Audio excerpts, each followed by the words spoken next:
Assalamualaikum guys, ketemu lagi dengan gua Pujani Sitasari. Hari ini gua bakal bahas tentang kisah sahabat Nabi yang bernama Khawlah binti Azur atau sang kesatria pedang Allah berkuda hitam. Oke, tanpa berlama-lama, let's get it. Seperti yang kita ketahui ya guys, bahwa julukan yang diberikan Nabi Muhammad pedang Allah adalah Khalid bin Walid.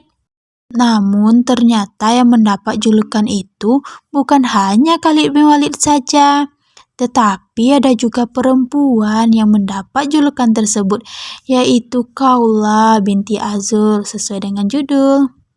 Khawlah binti Azur mendapat julukan pedang Tuhan di kalangan perempuan sebab kegigihannya dalam memperjuangkan Islam.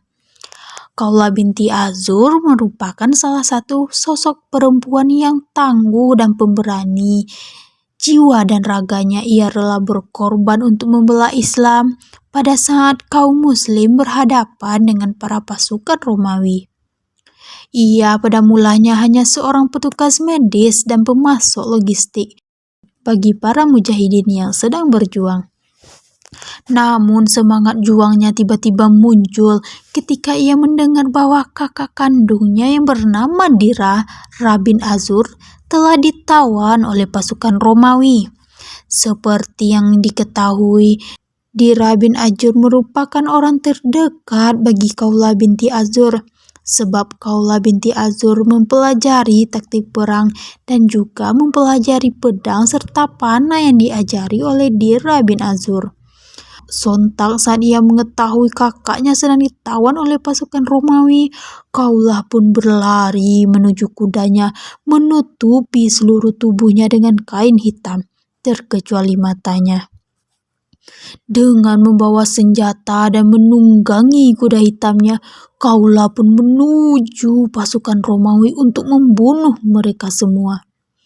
Pada saat itu pasukan kaum muslim yang dipimpin oleh Khalid bin Walid tengah dalam keadaan terdesak, namun kemudian datanglah seseorang dengan gagah perkasa menunggangi kuda dan menyergap pasukan-pasukan musuh dan membunuh mereka. Sontak kaum muslim pun dibuat tercengang dan penasaran, siapakah wanita berkuda yang berani itu.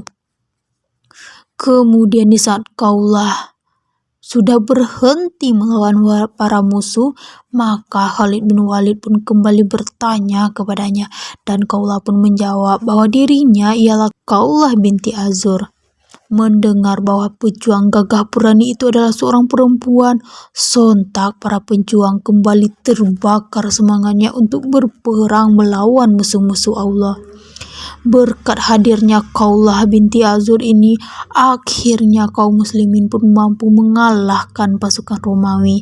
Namun nasib kakaknya belum jelas hingga pada akhirnya setelah Romawi mengajak berdamai, Dira ditawan di rumah karena telah membunuh anak raja.